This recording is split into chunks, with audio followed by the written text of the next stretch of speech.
इधर जबलपुर में Galaxy hospital में 5 मरीजों की मौत हो गई। इनके परिजनों का यह आरोप है कि इनकी मौत ऑक्सीजन नहीं मिलने से हुई, ऑक्सीजन की कमी से हुई। परिजनों ने बताया कि जब मरीज तड़प रहे थे तब डॉक्टर और स्टाफ अस्पताल छोड़कर भाग गए। पुलिस ने मौके पर पहुंचकर आनन फानन में मोर्चा संभाला। तत्काल कुछ सिलेंडर की व्यवस्था करवाई गई। 2 मरीजों की हालत अब भी नाजुक बनी हुई है। गुस्साए परिजनों ने जमकर हंगामा किया। इस अस्पताल में कुल 65 कोविड संक्रमित मरीज भर्ती हैं। इनमें 31 ऑक्सीजन वाले हैं, 34 आईसीयू के मरीज हैं। हैरानी की बात यह है कि अस्पताल में बैकअप तक नहीं रखा गया था।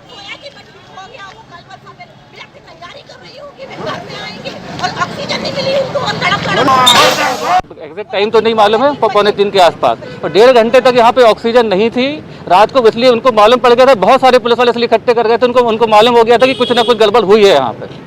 कम से कम 150 लोग इस बात के गवाह है। बहुत लोगों के पास में व्हाट्सएप में क्लिप तक मिल जाएंगी आपको यहाँ पे। अभी तक जो हमको जानकारी मिली है कि यहाँ पे 5 पेशेंट जो एडमिट थे कोविड वार्ड में, उनकी डेथ हो गई है और उनके परिजनों ने ये कंप्लेंट की है कि प्रॉपर टाइम पे उसको ऑक्सीजन सिलेंडर का बैकअप नहीं मिला है या ऑक्सीजन की सप्लाई प्रॉपर नहीं हो पाई है। तो अभी उनके फैमिली मेम्बर से बात भी कर रहे हैं, क्योंकि वो कोविड का वार्ड है और कोविड में डेथ हुई है, तो उस प्रोटोकॉल के तहत, उस नियम के तहत उनकी डेड बॉडी हम शिफ्ट कर रहे हैं अंतिम क्रियाक्रम के लिए नगर निगम के थ्रू, और उन्होंने जो कंप्लेंट दी है उसकी हम जांच। इधर मरीजों की मौत के मामले को लेकर कांग्रेस के 3 विधायक अस्पताल पहुंचे। पूर्व वित्त मंत्री तरुण भनोत, लखन घनघोरिया और विनय सक्सेना यहां पर पहुंचे और उसके बाद अस्पताल का रिकॉर्ड लेकर ये विधायक कलेक्ट्रेट दफ्तर पहुंचे हैं। आने का मुख्य उद्देश्य यही था कि जिस प्रकार से दर्दनाक घटना सुबह घटी है गैलेक्सी हॉस्पिटल में, 5 मरीज जो भर्ती थे, नरसिंहपुर के थे, जबलपुर के थे, उनकी मृत्यु हुई। तो मृत्यु तो खैर ईश्वर के हाथ में, किसकी कब होगी वो निश्चित करते हैं, परंतु अकाल मृत्यु सिर्फ इसलिए मृत्यु हो जाना कि उनको ऑक्सीजन नहीं मिल पाई, वो ठीक हो सकते थे, जीवित रह सकते थे, हमारे बीच में हो सकते थे, इससे दुर्भाग्यपूर्ण और कुछ नहीं हो सकता। ये महामारी जब इस स्तर पर पहुंच चुकी है, मैं आपको विश्वास के साथ कह रहा हूँ, हर आदमी संस्कारधानी जबलपुर का तैयार है अपना तन मन और धन देने के लिए, पर लेने के लिए तैयार नहीं है प्रशासन, सहयोग लेने के लिए तैयार नहीं है, और उल्टा झूठी आंकड़े पेश करके ये बताकर कि मौत हो गई, ऑक्सीजन की कमी अपनी कमी कारण नहीं मानेंगे, परंतु ये कहकर कि उनकी तबीयत खराब थी इसलिए मौत हो गई, ये कौन सा तरीका है। ग्वालियर के जयारोग्य सुपर स्पेशियलिटी अस्पताल में मरीज की मौत के बाद हंगामा हो गया। मृतक अस्पताल में भर्ती था और जब डेड बॉडी परिजनों को सौंपी गई तो मृतक की आंखों और नाक से खून बाहर आ रहा था। इसे लेकर परिजनों ने हंगामा किया। इसके अलावा परिजनों का आरोप है कि सूचना के 6 घंटे बाद डेड बॉडी उन्हें सौंपी गई। तो परिजनों ने जमकर हंगामा भी किया है। हालांकि ये मामला थोड़ा पेचीदा है। ग्वालियर के जयारोग्य सुपर स्पेशियलिटी अस्पताल का ये मामला है। मरीज की यहां पर मौत हो गई थी। डेड बॉडी जब दी गई, परिजनों को जब सौंपी गई, तो मृतक की आंखों और नाक से खून बह रहा था।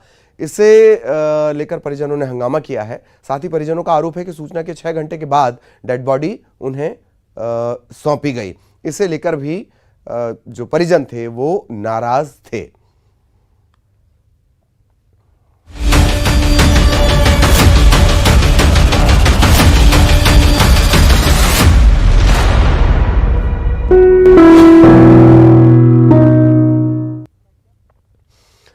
कोविड-19 महामारी ने परस्पर निर्भरता की भावना को सुदृढ़ किया है, जिससे पूरा देश इस विपत्ति में एकजुट होकर मुकाबला कर रहा है। वैक्सीनेशन के ऐलान के बाद जरूरत है कि हम सभी अपना सर्वश्रेष्ठ योगदान दें, जिससे हम एक साथ मिलकर वायरस को हराने की तरफ कदम बढ़ा सकें। नेटवर्क 18 इस मुहिम में हर कदम पर आपके साथ होगा। जब तक सब सुरक्षित नहीं होते तब तक कोई सुरक्षित नहीं है। इसी सोच के आधार पर हमारे कैंपेन संजीवनी का लक्ष्य यह सुनिश्चित करना है कि वैक्सीन पाना सभी भारतीयों का अधिकार है।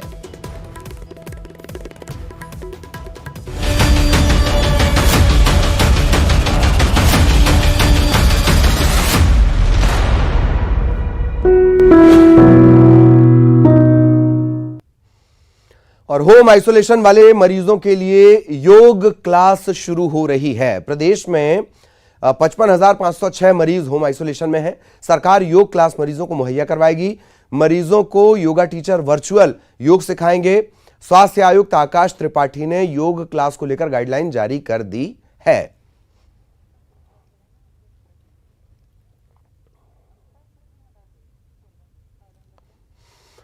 और नेटवर्क 18 ये सुनिश्चित करना चाहता है कि हर भारतीय को कोविड-19 वैक्सीन मिले।